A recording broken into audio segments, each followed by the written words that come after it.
Hello everyone, my name is Jeff, and this is the Great Pretender Review. With me, as always, is Coby. Welcome to the show, Coby.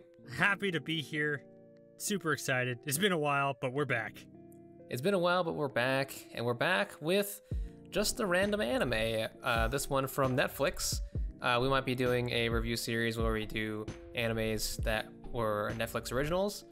But anyways, yeah, Great Pretender. This came out in Japan in around June.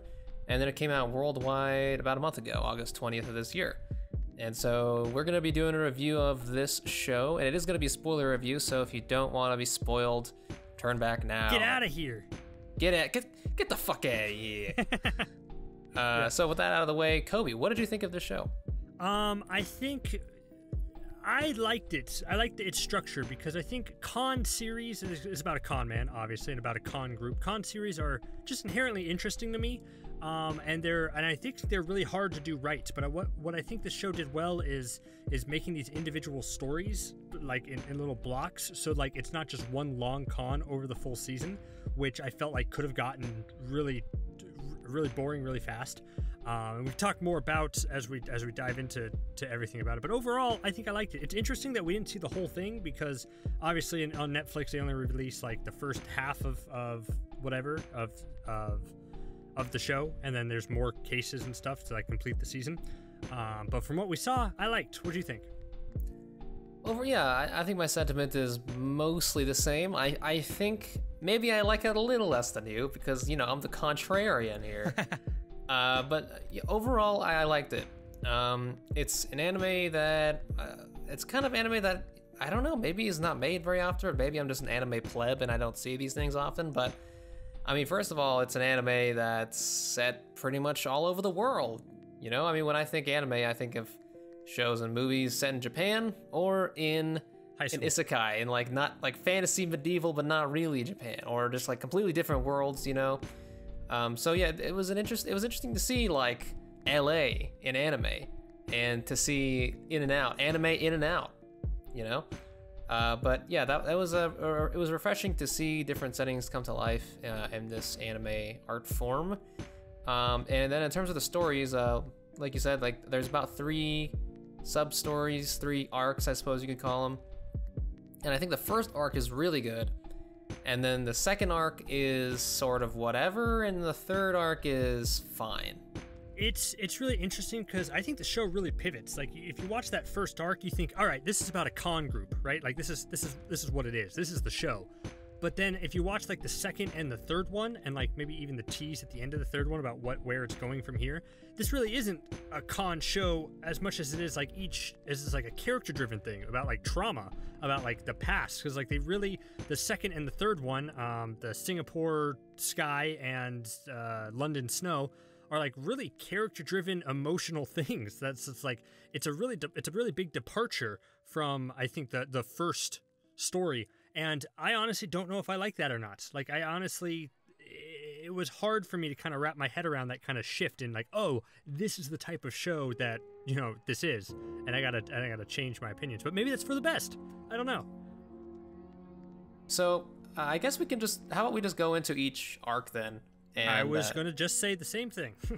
All right, so like starting with the first one.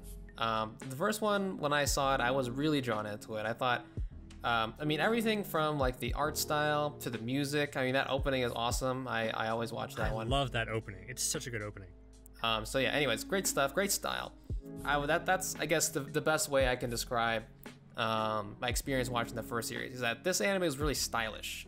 It really is. It has flair to it, and just the way that it draws you into the story is great. I mean, that's a great opening. Him hanging from the Hollywood sign, being like, "What's happening?" And then we go back to where everything was. It's like you're immediately invested in this guy's story, and it takes you for a wild ride, like from beginning to end. You know, there's the little mini twists, like well, they have that little gamble where, like, you know, who can con the most money out of a certain person, and it turns out, oh, this person is actually a famous Hollywood producer, and also he is buying drugs from us. And then it's like, oh, great. And then it's like, Laurent gives that little candy thing to Abby, and it's like Abby goes off the wall, and it's like, oh, well, actually that was an act, and actually Abby's in on the joke, or in on the con, and it just reveals all these little things step by step. And then it also adds in some sweet character development as well with Edamame, not only with his past, but also with the Hollywood producer's bodyguard. Yeah. So yeah, there's just a lot of great little elements to that. It built its way up perfectly to the very end when it's revealed that it was everyone was in on it, including the famous FBI agent person is actually just a con woman, and yeah, it was just a really satisfying ending, and yeah. You know what I really liked about this? My favorite part of it is because I think there's a tendency. I hate con movies and con things that rely on already established things, like something that I think the second one and even the third one are like kind of guilty of. Like the second one was like, Abby is an expert pilot, like that's like a skill that she already has that makes her one of the best pilots in the world, which allows her to be involved in the story. I don't really like when the con stories do that, but what I liked about the first one is that, like, when Edamura decided to come back, he studied all the guys' movies beforehand and took notes, and then that was how he was able to convince the guy that he was on their side. That's like smart planning, and I like seeing the con men actually put in the work in order to do their con, instead of just like, oh, I have this skill, like, oh, I actually did watch all your movies beforehand and I was a big fan. No, we actually saw him put in the work to know all these details, which was cool. First arc, good, really good. I feel like they put a lot of their energy into this one, and it really shows, because it's, I think in my opinion, definitely the best of all the three that we've seen so far. So now on to second arc. I think this one was my least favorite one, again, because it revolves around Abby. And this is just kind of a gripe I have about a lot of shows in anime where, they kind of, there's a character who is like really withdrawn and doesn't want to show their emotions, and that's all they are. But we try to, the show tries to make you care about them through either flashbacks, which is what this show does, or they try to do other things. But for me, it's almost always never effective, because that kind of character to me, might as well not be a character at all, because they are very, very unlikely to engage in a situation in a way that you don't expect. They're very unlikely to engage at all. They're always going to say the same thing, like, oh, fuck you, fuck this. Yeah. So it's like there's no nuance to that character, and I guess I'm not against characters that don't have nuance. It's just that this particular character is just unlikable to a fault, I think. Yeah, I agree with that. I don't think her character never really clicked for me. I get it, she has the trauma from her past and everything that she's dealing with, and it was interesting to see her presented with Lewis, who's there, and she has to forgive him and all that stuff. All that stuff on paper is fine. I just, it's not as interesting to me. Okay, so yeah, I think you and I agree. Second series not as good as the first one. And now we go on to the third one. Does this one redeem the second one? And my answer to that is, again, sorta. I think it's definitely better. I think Cynthia's background and her story was a lot more engaging, but I think a lot of that has to do with the fact that I just like Cynthia more than Abby. She's just more interesting. She's more sassy. She has more personality. So when you learn more about her past and about how, her past relationship with this artist guy and how she wanted to be an actress, and I also kind of like the ironic twist of it as well, which I thought they were going to address, but I guess it's more appropriate that they didn't. Was that her ex-boyfriend started making forgeries when he wanted to be a real painter, but Cynthia wanted to be an actress, and now she's basically forging identities herself. So I never made that connection. That's nice. I thought there was a beautiful irony in that, so I thought that was pretty cool. I liked the beginning plot, how it started with Edamame making a mistake. That was different than what we've seen before. It's like he screwed up and now he's got to fix his mistake, and it just coincidentally ties in with Cynthia's backstory. And then it's like what would I have preferred to see? Would I have seen them seek out these bad guys, or am I fine with them getting a blast from the past and continuing on the story coincidentally? I don't know where to suspend my disbelief of how much I like that, and how much I was just well, it would have been better if it was. I liked, because it needed to be a coincidence in order to make Edamame's mistake a legitimate mistake, something that he needed to fix, and which ties into the themes of the ending. But again, I agree with what you said of just is it just really coincidental about oh, this is the art critic that screwed me over in my past life and my former love who ate a lot of beans.